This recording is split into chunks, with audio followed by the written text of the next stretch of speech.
1. El rebelde iluminador, un mito universal.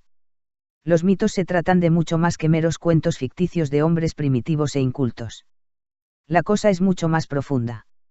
Muchas veces los fantásticos y quiméricos relatos mitológicos que nos han legado nuestros ancestros antiguos son alegorías sofisticadas que explican de modo esotérico alguna cuestión filosófica, alguna causalidad, algún arquetipo de la psique humana o incluso algún acontecimiento histórico real. Existen mitos universales que aparecen de alguna forma u otra en diversas culturas separadas en el espacio y el tiempo y se remontan hasta los mismos comienzos de la historia registrada. Un buen ejemplo de este tipo de mito es aquel del rebelde iluminador, el cual vamos a tratar en este artículo.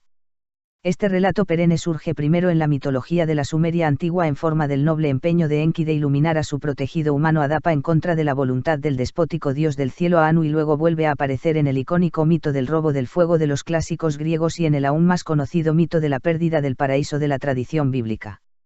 Su argumento básico en todas sus encarnaciones incluye los siguientes elementos: una donación de algún conocimiento sagrado por un dios rebelde, un subsiguiente despertar de la estirpe humana, la venganza de otro dios autoritario y el castigo del mundo humano por culpa de su iluminación. El mito aborda varios temas existenciales como el lugar del hombre en el cosmos y el origen del sufrimiento y por lo tanto se presta a numerosas interpretaciones. Sin embargo, existen dos líneas de interpretación divergentes, a saber, la tradicionalista y la libertadora. Hesíodo presenta una interpretación tradicionalista en sus dos obras mitológicas famosas Teogonía y Trabajos y Días. El poeta y mitógrafo coloca este mito de Prometeo en un relato sombrío y pesimista de los orígenes de la humanidad y de su suerte en esta vida e intenta ofrecer una justificación del estado actual de las cosas. Para Hesíodo, el titán rebelde es un bribón insolente que desafía la autoridad del dios más alto y así ocasiona la destrucción de un estado original feliz, una olvidada época gloriosa bajo el reinado de Cronos cuando los hombres vivían libres del trabajo arduo y de las enfermedades molestas. Por haber tomado el fuego divino para entregárselo a los hombres, Prometeo atrae la ira justa del tirano sobre él mismo y toda la estirpe humana y sume al mundo entero en el más oscuro caos. Este mismo lapsarismo se refleja también en el relato edénico del Génesis en el cual la misteriosa serpiente desempeña el papel de un pícaro divino astuto que tienta a Eva con el fruto del conocimiento del bien y del mal y así provoca una catastrófica caída del hombre de un estado paradisíaco sin hambre ni muerte a este mundo actual de pobreza, enfermedad, muerte y todo tipo de sufrimiento extremo. Por haber convencido a la estirpe adámica a desobedecer las órdenes del cielo, aquel ángel caído le obliga a Yahvé a expulsar a los hombres del huerto del Edén y a castigarlos con la introducción de infinitos males en su mundo. La serpiente es representada como Satanás o el adversario de la humanidad. Esquilo, en cambio, presenta una visión bastante más favorable de Prometeo que su antecesor Hesíodo. El tragediógrafo retrata al titán rebelde como un benévolo libertador, iluminador y protector de la estirpe humana y un oponente justo de un dios tiránico e injustamente cruel. En Prometeo encadenado, la primera parte de su famosa trilogía trágica prometeica, Esquilo aclara que el fuego divino que Prometeo les da a los hombres constituye el origen de todas las artes y de todo gran recurso y que el titán rebelde es condenado al destierro por sus grandes sentimientos humanitarios. Según esta interpretación, no hubo ningún estado original feliz o paraíso perdido. Antes de la entrega de este don importante por parte de Prometeo, los hombres vivían en un estado de ignorancia sin ciencia ni civilización y se morían de enfermedades por falta de medicamentos y de alimentos y el dios más alto, el rey olímpico, no se preocupó en absoluto de los míseros mortales sino que más bien los quiso aniquilar. El titán rebelde libera a la humanidad de un previo estado de oscuridad y la eleva a un nuevo estado de iluminación y de cultura. La mitología sumeria también concuerda con esta interpretación.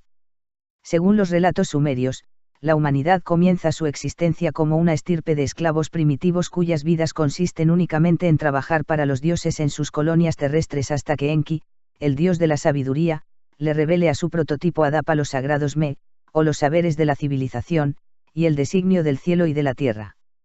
El benévolo Usungal, epíteto sumerio de Enki que curiosamente significa, gran serpiente, les ofrece conocimiento superior a los hombres y los emancipa de la esclavitud de un orden original de oscurantismo. La historia la escriben los vencedores y apenas se oyen las voces de los vencidos. Los tradicionalistas han logrado divulgar su propia interpretación de la humanidad como una estirpe caída por una rebelión injusta contra el orden establecido de los dioses o incluso del mismo Dios, y la perspectiva contraria de Prometeo como un gran libertador y benefactor de nuestro género ha sido mayormente borrada de la historia, con la excepción de unos pequeños resurgimientos prometeicos en la época del Renacimiento y los siglos posteriores. Los mitos son poderosos y pueden dominar el pensamiento humano con mucha sutileza. Por la influencia casi ubicua de la interpretación tradicionalista de este mito, muchos se han resignado a una vida servil y mediocre pensando que la servidumbre incesante y el sufrimiento extremo son la suerte natural del mundo humano.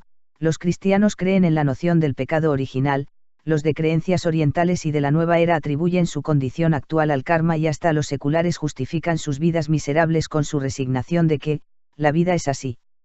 El ideal prometeico de una rebelión justa contra los órdenes establecidos que nos oprimen y de la lucha por cultivar un modelo humano más deiforme y crear un mundo más libre y más utópico ahora apenas existe en la psique colectiva de la estirpe humana.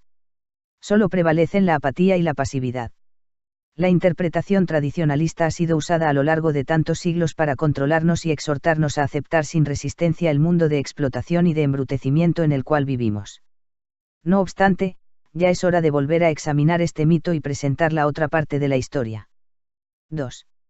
El vínculo sumerio y el contexto más profundo. Los textos mitológicos de la civilización sumeria se datan de los primeros siglos del segundo milenio antes de la era común, hace casi 4000 años, y resultan ser más antiguos que la mitología griega y la tradición bíblica por más de un milenio. No solo tienen una antigüedad increíble, sino que hoy se sabe que han dejado una impronta significativa en varios mitos de culturas posteriores como la aqueidia y la hebrea, entre otras, hallándose numerosos paralelismos llamativos entre las epopeyas míticas de Mesopotamia y varios episodios notables del Génesis. De hecho, no es exagerado decir que los primeros capítulos de este libro inicial del llamado Pentateuco son poco más que una refundición posterior y una reinterpretación truncada y un tanto tergiversada de la versión sumeria original. Así que para comprender el mito universal del rebelde iluminador, en su totalidad hay que estudiar su trasfondo mitológico sumerio. La cosmovisión sumeria mantiene que los hombres fueron creados en un inicio como un trabajador inteligente para reemplazar a los Igigi o dioses menores en la tierra tras su negativa a seguir trabajando en las colonias terrestres de los Anunnaki o dioses superiores. El texto de Enki y Ninma alude a cómo los Igigi, a quienes muchas tareas arduas habían sido impuestas, empezaron a hacer una huelga para protestar su condición de servidumbre insoportable, y relata a continuación cómo Enki, el sapientísimo de los Anunnaki, decidió crear un nuevo tipo de hombre con la ayuda de su hermanastra la diosa Ninma, con el fin de que éste reemplazara a los Igigi y facilitara su liberación del trabajo. Las diosas parturientas dieron luz a los primeros hombres inteligentes y estos se encargaron de las tareas que antes realizaban los dioses menores.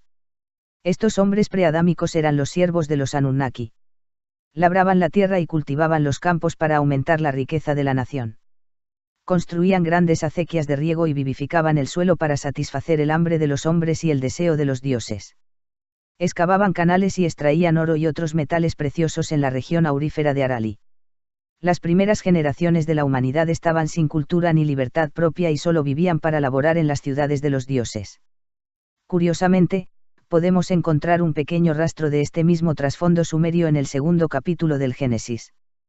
Casi inmediatamente después del relato de la creación de la estirpe humana del polvo de la tierra, Yahvé explica que la tierra de Javilá, a la cual rodea el río Pisón, tiene mucho oro y de muy buena calidad, además de bedelio y ónice. Génesis 2:11-12. La tierra de Javilá se asemeja a la región aurífera mesopotámica de Arali. Los hombres eran meros esclavos antes de comer del alegórico fruto del conocimiento del bien y del mal. Sin embargo, el mismo Enki tomó la decisión de iluminar a los hombres con sus conocimientos divinos y liberarlos de la esclavitud del orden preadámico original. El mito de Adapa, un relativamente desconocido precursor sumerio del relato edénico de la Biblia, narra cómo este dios benévolo le reveló a Adapa, el prototipo de una nueva humanidad civilizada, el designio del cielo y de la tierra en contra de una prohibición por parte de Anu, su propio padre biológico y el rey de los Anunnaki. Tras recibir la tutela de Enki en la ciudad sagrada de Eridu, Adapa comenzó a desarrollar habilidades extraordinarias pertenecientes solo a los dioses. El protegido humano de Lusungal se había vuelto como los Anunnaki. Asimismo, la epopeya de Atrasis, un texto antropogónico de origen acadio basado en gran medida en relatos sumerios anteriores, menciona que en algún momento dado de la historia primigenia Enki le otorgó a su humanidad el alma de un dios para que deidad y hombre estuvieran mezclados y que el hombre siempre permaneciera vivo incluso después de su muerte. A partir de entonces, la nueva humanidad medio divina comenzó a volverse cada vez más independiente hasta llegar a preocupar a algunos de los dioses conservadores. El resultado final de esto sería el diluvio universal. El hombre ya no podía vivir como un mero esclavo. La venganza del dios tiránico resulta de la rebelión de Enki como en todas las versiones del mito. Según el mismo mito de Adapa, el protegido humano de Enki es convocado a la morada de Anu tras quebrar el ala del viento del sur, una alusión alegórica a su despertar, la cual es parecida en su función a la famosa percatación de la desnudez de Adán y Eva en el relato bíblico. Anu conoce a Adapa y se enfurece al darse cuenta de que Enki le ha revelado a ese, humano despreciable, el designio del cielo y de la tierra. Al igual que el Yahvé bíblico, él nunca quiso que los mortales de la tierra recibieran la ciencia de los dioses. Luego sucede algo extraño. Anu le ofrece a Adapa lo que parece ser la comida de la vida. No obstante, Adapa se niega a aceptar el don de Anu haciéndole caso a la advertencia previa de Enki de que Anu intentaría envenenarlo con la comida de la muerte. Anu se enfurece aún más por la desobediencia de Adapa y su firme lealtad a Enki. Lo devuelve a la tierra e inunda el mundo humano de múltiples fuentes del sufrimiento como la enfermedad y los conflictos. Adapa y su estirpe son castigados por el déspota celestial por el supuesto pecado de la iluminación. Este final punitivo, el cual forma un paralelismo obvio con aquellos de las versiones griega y bíblica, se puede discernir de la última tablilla de este texto, cuyo contenido está altamente fragmentado y omitido de la mayoría de las traducciones modernas. Como hemos podido observar, la versión sumeria, la cual es la más antigua, no habla en absoluto de un estado original feliz o de un paraíso terrenal posteriormente arruinado por la rebelión de una figura diabólica o por la introducción del conocimiento. Y aún menos bajo el reinado del sanguinario Cronos o del belicoso y sádico Yahvé bíblico. Lo que los textos sumerios describen es un mundo primal de esclavitud y de barbarie en el cual los hombres sufrían bajo el yugo de las tareas antes ocupadas por los Igigi para el mantenimiento de las colonias terrestres de una civilización extraterrestre. Los mitos relatan que los Anunnaki llegaron a la tierra del cielo, y vivían como unos salvajes miserables sin la preocupación de la mayor parte de los dioses. Lo cierto es que este trasfondo concuerda mucho más con la interpretación libertadora e iluminadora de Esquilo que con la interpretación tradicionalista de Hesíodo o del narrador bíblico. Los hombres solo comenzaron a encontrar la libertad y la prosperidad cuando Enki Prometeo les enseñó los saberes de la civilización y los secretos de la divinidad. Para cualquiera con perspicacia, Enki Prometeo es el verdadero benefactor de la estirpe humana y Anu Yahvé es nada más que un dios impostor que quiso esclavizarnos bajo su orden de represión y de explotación.